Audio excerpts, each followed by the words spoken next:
BA part 1 लोक प्रशासन paper number 2 भारतीय लोक प्रशासन।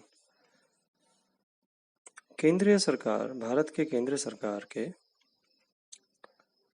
एक बहुत ही महत्वपूर्ण कार्यालय के बारे में आज हम चर्चा करेंगे।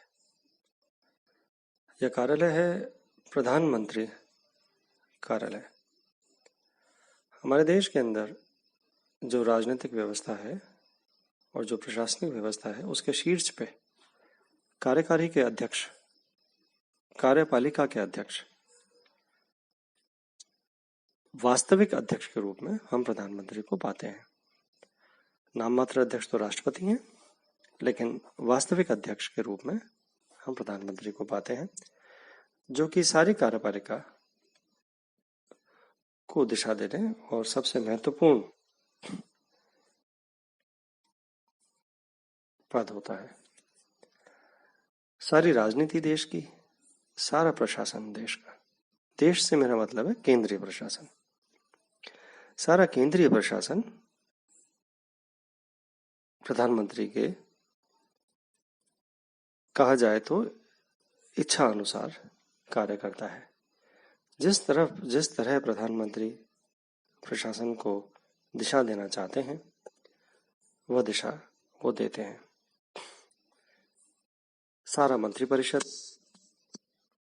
सारे मंत्री, मंत्रालय, विभाग प्रधानमंत्री के नेतृत्व में काम करते हैं। तो प्रधानमंत्री की इच्छा अनुसार ही सारे देश के अंदर कानून बनते हैं, वही नीतियां बनती हैं जो प्रधानमंत्री चाहते हैं। वो पूरे प्रशासन का धुरी होते हैं। कहीं भी कोई भी निर्णय अगर लिया जा रहा होता है तो या तो वो प्रधानमंत्री के कहे अनुसार लिया जा रहा होता है, या उनकी जिस तरह की नीति उनके मन और दिमाग में है उसके अनुरूप निर्णय लिया जा रहा होता है। वो उससे भिन्न नहीं हो सकता। जो उन्होंने इरादा रख करके प्रकट किए हैं समय समय पर, और मंत्रालयों को और अपने कैबिनेट को जो अपने इरादे बताए हैं, उन दिशाओं पे ही सारे मंत्रालय, विभाग, कार्यालय निर्णय लेते रहते हैं। तो प्रधानमंत्री को ये सारे प्रशासनिक कार्यों के अंदर और उनके राजनीतिक कार्यों के अंदर भी कुछ हद तक समन्वय बिठाने के लिए एक कार्यालय की आवश्यकता रहती है। और यह कार्यालय उनका एक अकेला उनके लिए कार्यालय है जो प्रधानमंत्री को उनके कार्य करने में सहायता प्रदान करने के लिए बनाया गया है। हमने अभी कुछ ही कक्षा पहले देखा था कि मंत्रिमंडल सचिवालय तो पूरे मंत्रिमंडल के सारे मंत्रियों को सचिवीय सहायता प्रदान करता है। उसके कंट्रास्ट में अगर हम देखेंगे तो प्रधानमंत्री कार्यालय ऐसा कार्यालय है जो केवल प्रधानमंत्री को उनके कार्य करने में सहायता प्रदान करने के लिए बनाया गया है। अब क्योंकि वो प्रधानमंत्री से जुड़ा हुआ है और क्योंकि वह प्रधानमंत्री के दिशा निर्देशों की अनुपालना करवाने का दायित्व भी उसी का है, इसलिए उसका महत्व बहुत अधिक बढ़ जाता है। तो प्रधानमंत्री कार्यालय का जो क्षेत्र अधिकार है वो सभी विषय एवं क्रियाओं उसमें आती हैं जो कि विशेषतः किसी अन्य मंत्रालय या विभाग को नहीं सौंपी गई हैं। एक बात तो टेक्निकल ये है कि जो प्रधानमंत्री के पास जितने भी विभाग हैं, अव्वल तो प्रधानमंत्री अलग अलग मंत्री बना देते हैं, अलग अलग विभाग सौंप देते हैं अलग अलग मंत्रियों को, लेकिन कोई मंत्रालय ऐसे रह गए हैं जो छूट गए हैं, जो किसी को नहीं सौंपे गए हैं, वो प्रधानमंत्री के पास रह जाते हैं। तो प्रधानमंत्री जो कार्यालय है उसके पास उन मंत्रालयों का तो डायरेक्ट काम उनके पास ही रहता है, यही उनका सचिवालय बन जाता है उन मंत्रालयों का। इसके अलावा प्रधानमंत्री के लिए यह सुविधाजनक है कि सामान्य विषय हैं जिन्हें किसी मंत्रालय को नहीं सौंपा गया है, जिनका स्पष्ट वर्गीकरण नहीं है, ये सब भी उन्हीं के पास रहते हैं, इसी कार्यालय के साथ उनका निष्पादन होता है। तो उन सभी संदर्भों जिनका संबंध प्रधानमंत्री के साथ कार्य व्यापार के नियमों के अंतर्गत आता है एवं जो प्रधानमंत्री के पास हैं, उनको देखना पीएमओ का काम है।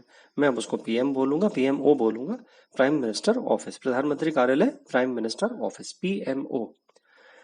और प्रधानमंत्री ऑफिस का कार्यालय का काम है पीएमओ को कि प्रधानमंत्री के मुख्य कार्यपालक के रूप में सभी उत्तरदायित्वों को निभाने में सहायता करना। ये मुख्य कार्यपालक है, देश के केंद्रीय मंत्रालयों के मुख्य कार्यपालक है, तो उसको उनके काम में सहायता प्रदान करना। प्रधानमंत्री को योजना आयोग के अध्यक्ष के रूप में, अब हालांकि योजना आयोग से पलट करके नीति आयोग बन गया, तो उसके अध्यक्ष के रूप में उत्तरदायित्व निभाने में सहायता करना। प्रधानमंत्री कार्यालय की तरफ से जनसंपर्क स्थापित करना प्राइम मिनिस्टर ऑफिस की तरफ से, और उनके प्रधानमंत्री को भेजे गए मामलों के परीक्षण में सहायता करना। तो प्रधानमंत्री के मंत्रालय जो उनके अधीन आ रहे हैं एवं जो भी उनको मैटर्स उनके रेफरेंस के लिए आ रहे हैं, उन सब के बारे में निर्णय कराने के लिए सहायता प्रदान करने का काम इस पीएमओ का होता है। अब पीएमओ में होता कि संगठन किस तरह प्रकार का है पीएमओ का? पीएमओ के अंदर एक प्रिंसिपल सेक्रेटरी होता है, एक प्रधान सचिव होता है, प्रमुख सचिव बोला जाए, प्रधान सचिव बोला जाए उनको। तो ये प्रिंसिपल सेक्रेटरी है, फिर उनके अलावा कई सारे सेक्रेटरीज और एडिशनल सेक्रेटरीज और ये सब होते हैं। और प्रधानमंत्री के साथ जोड़ा गया है एक खुफिया ब्यूरो, शोध एवं विश्लेषण शाखा, raw, research and analysis wing, जो अंतरराष्ट्रीय जो हमारी खुफिया जो एजेंसियां जो काम करती हैं, उनकी रिपोर्टिंग डायरेक्ट प्रधानमंत्री कार्यालय को होती है। तो सबसे पहली बात तो ये कि प्रधानमंत्री का प्रिंसिपल सेक्रेटरी होता है। प्रिंसिपल सेक्रेटरी एक वरिष्ठ आईएएस अधिकारी होता है, लेकिन वो वरिष्ठता के कारण प्रधानमंत्री के साथ जुड़ेगा ये जरूरी नहीं है। प्रधानमंत्री वरिष्ठ आदमी को इसलिए लेते हैं क्योंकि उनका सचिव ऐसा हो जो अनेक विभागों में काम करके अनुभव प्राप्त हो। लेकिन कई बार प्रधानमंत्री किसी बहुत सीनियर आदमी को ही ले, ये जरूरी नहीं है। वो अपनी पसंद के किसी अन्य व्यक्ति को भी अपना प्रमुख सचिव, प्रधान सचिव बना सकते हैं, प्रिंसिपल सेक्रेटरी बना सकते हैं प्राइम मिनिस्टर ऑफिस का। ये उनका चॉइस पे भी डिपेंड करता है। तो जैसा हमने पाया था कैबिनेट सेक्रेटरीट के टाइम में, कैबिनेट सेक्रेटरी का तो एक ट्रेडिशन ही है कि वो सबसे सीनियर मोस्ट व्यक्ति ही कैबिनेट सेक्रेटरी होंगे। आईएएस में सबसे प्रमुख जो होंगे, जो सबसे सीनियर होंगे, वो कैबिनेट सेक्रेटरी बनेंगे। लेकिन प्राइम मिनिस्टर ऑफिस के अंदर ये ट्रेडिशन नहीं है। प्राइम मिनिस्टर ऑफिस के अंदर प्राइम मिनिस्टर अपनी मर्जी से पूरे देश में से किसी भी आईएएस ऑफिसर को चुन करके अपना प्रमुख सचिव बना सकता है, लेकिन जनरली वो बहुत सीनियर किसी को बनाते हैं जिनके पास बहुत सारा अनुभव है और जिनके पास वो शक्ति भी है, मॉरल, एथिकल, जो दूसरे सचिवों को वो अपने पास बुला करके काम करवा सकें। अगर वो बहुत जूनियर होंगे तो वो दूसरे लोगों को आदेश देने में सक्षम कम होंगे, एक हायरार्किकल एक प्रॉब्लम खड़ी हो जाएगी आपस में, इसलिए सीनियर व्यक्ति को ही लिया जाता है जनरली। अब बात यह आती है कि जो प्रिंसिपल सेक्रेटरी हैं, उनके अलावा जो सेक्रेटरीज हैं वो सब आईएएस अधिकारी हैं। अलग अलग शाखाएं प्रशाखाएं बनाई हुई होती हैं प्रधानमंत्री कार्यालय में, और इन सब का विस्तार या इनका जो कार्य है वो इस पे डिपेंड करता है कि प्रधानमंत्री अपने हाथ में कितना कार्य लेते हैं अन्य मंत्रालयों का। ये सब डिपेंड करता है प्रधानमंत्री के व्यक्तित्व पे। हम आते हैं इसमें प्रधानमंत्री कार्यालय के रोल पे, उसकी भूमिका पे। तो प्रधानमंत्री कार्यालय की जो भूमिका है वो अलग अलग प्रधानमंत्री के शासनकाल में अलग अलग रही है। नेहरू के शासनकाल में सचिवालय समिति था, अतः इसके कार्य भी सीमित थे। शास्त्री शासनकाल में प्रधानमंत्री सचिवालय को शक्तिशाली बनाया गया। उन्होंने एल के झा प्रधानमंत्री का सचिव नियुक्त किया और झा के शक्तिशाली एवं सक्रिय व्यक्तित्व ने प्रधानमंत्री सचिवालय के स्तर को ऊंचा उठाया। कुलदीप नायर ने अनुसार झा भारत सरकार के सचिव स्तर पर स्थापित सभी समितियों में बैठते थे। सभी मंत्रालयों को निर्देश दिए गए थे कि सभी विषयों में वे प्रधानमंत्री सचिवालय को ध्यान में रखें। समय व्यतीत होने पर झा काफी प्रभावशाली हो गए और उन्हें सुपर सेक्रेटरी कहा जाने लगा। श्रीमती इंदिरा गांधी के शासनकाल में पीएन हक्सर के नेतृत्व में प्रधानमंत्री सचिवालय एक स्वतंत्र कार्यपालिका बन गए थे। सचिवालय सतर्कता प्रतिवेदन से लेकर उप सचिव और मुख्य सभी पदों पर नियुक्तियों के संबंध में आदेश देता था। गृह और विदेश संबंधी जितने भी निर्णय थे वो सब प्रधानमंत्री कार्यालय से निकलने लगे थे। राजीव गांधी के आने के बाद प्रधानमंत्री कार्यालय के शिखर पर राजनीतिकों को नियुक्तियां भी दी गई। तो कार्यालय में अरुण सिंह, जॉर्ज फर्नांडिस, अहमद पटेल की नियुक्तियां की गई। बाद में सरला ग्रेवाल और ओतेमा बोरदिया को नियुक्त किया गया। राजीव गांधी के नेतृत्व में भी प्रधानमंत्री कार्यालय का अधिक सक्रिय एवं शक्तिशाली स्वरूप देखा गया है। लेकिन जब प्रधानमंत्री नरसिम्हा राव आए तो उन्होंने कैबिनेट सेक्रेटरी को ज्यादा तवज्जो दी। प्रधानमंत्री कार्यालय थोड़ा सा उनके टाइम पे पहले के शक्तियों से कम माना गया। तो हमने इस सारी चर्चा में यह पाया कि जो प्रधानमंत्री कार्यालय का जो जो अस्तित्व है और उसकी जो पावर्स हैं वो इस बात पे डिपेंड करती हैं कि प्रधानमंत्री का व्यक्तित्व कैसा है और वो प्राइम मिनिस्टर ऑफिस के थ्रू कितना काम करा रहे हैं या कैबिनेट सेक्रेटरीट के थ्रू कितना काम करा रहे हैं। यानी मंत्रिमंडल सचिवालय अगर अधिक काम कर रहा है और वहां समन्वय वहां से ज्यादा हो रहा है, मंत्रिमंडल सचिवालय अधिक काम कर रहा है और प्राइम मिनिस्टर ऑफिस ज्यादा दखल नहीं दे रहा है उधर, प्रधानमंत्री खुद ऐसा नहीं है जो दखल दे सब जगह, तो प्रधानमंत्री कार्यालय की शक्तियां थोड़ी सी कमजोर दिखाई देती है। लेकिन जैसा हमने अभी आपको बताया कि लाल बहादुर शास्त्री के टाइम पे और इंदिरा गांधी के टाइम पे और राजीव गांधी के टाइम पे प्रधानमंत्री कार्यालय के अंदर ऐसे अफसरों की नियुक्तियां की इन प्रधानमंत्रियों ने जो कि सभी विभागों पे नजर रख रहे थे, सभी कार्यों पे नजर रख रहे थे, सूक्ष्म नजर रख रहे थे। इनकी इच्छा अनुसार सारे कार्य चल रहे थे। सुपर सेक्रेटरी का नाम भी दिया गया, जैसे एल के झा को, जो उस समय लाल बहादुर शास्त्री के टाइम पे जो प्राइम मिनिस्टर ऑफिस के जो सेक्रेटरी थे उनको, तो सुपर सेक्रेटरी मतलब सेक्रेटरियों के भी सुपर ऊपर, तो ये उनको टिप्पणी दी जाती थी, उनको नाम दिया गया था उस समय। तो हमने ये देखा अभी कि प्रधानमंत्री कार्यालय प्रधानमंत्री के व्यक्तित्व को रिफ्लेक्ट करता है, उसको प्रतिबिंबित करता है। अगर प्रधानमंत्री ऐसा है जो हर कार्यालय में, हर विभाग के अंदर, सारी नियुक्तियों के अंदर, सारे निर्णयों के अंदर कान खुले रखेगा, अपने सुझाव देगा और उसके अनुसार काम करवाएगा, तो प्रधानमंत्री कार्यालय शक्तिशाली बनता चला जाता है।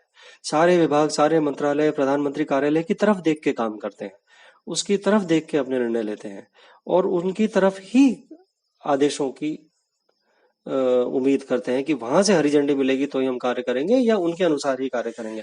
तो ऐसे के अंदर प्रधानमंत्री कार्यालय की शक्तियां काफी ज्यादा अधिक बढ़ जाती हैं और प्रधानमंत्री कार्यालय बहुत पावरफुल हो जाता है।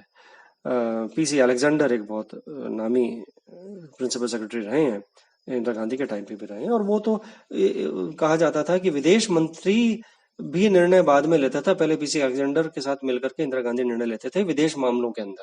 तो विदेश मंत्री को ही कई बार पता नहीं होता था क्या निर्णय लिए जा रहे हैं विदेशी मामलों के अंदर। तो प्रिंसिपल सेक्रेटरी इतना पावरफुल हो जाता है कई बार। एक जगह तो किन्हीं चर्चाओं के अंदर एक विद्वान ने लिखा कि प्रधानमंत्री के मुंह खोलने से पहले प्रिंसिपल सेक्रेटरी को पता होता था कि वो क्या बोलने वाले हैं। वो इतना नजदीक और इतना क्लोज सहयोगी होते थे प्रधानमंत्री के। तो प्रधानमंत्री कार्यालय की शक्तियां किसी रूल बुक में नहीं लिखी हुई हैं, उसकी शक्तियां उनकी प्रैक्टिस में आती हैं कि प्रधानमंत्री कितना दूसरों के कार्य में दखल दे रहे हैं, दूसरे मंत्रियों के कार्य में, दूसरे मंत्रालयों और विभागों के अंदर दखल नहीं कहा जाए, कितना दिशा निर्देश दे रहे हैं, कितना कितना नजर रख रहे हैं, कितना उसके अंदर अपना प्रभाव छोड़ना चाहते हैं, इस पे डिपेंड करता है कि प्रधानमंत्री कार्यालय के अधिकारियों की कितनी शक्तियां हैं। तो प्राइम मिनिस्टर ऑफिस जब जब पावरफुल प्राइम मिनिस्टर आए हैं, पावरफुल पर्सनैलिटी वाले प्राइम मिनिस्टर आए हैं, तब तक वो बहुत पावरफुल बन गया है।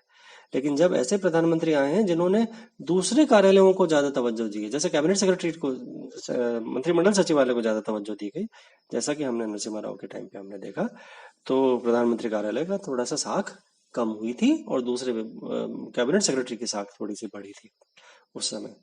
तो आज की चर्चा के अंदर हमने समझने की कोशिश की है कि प्रधानमंत्री कार्यालय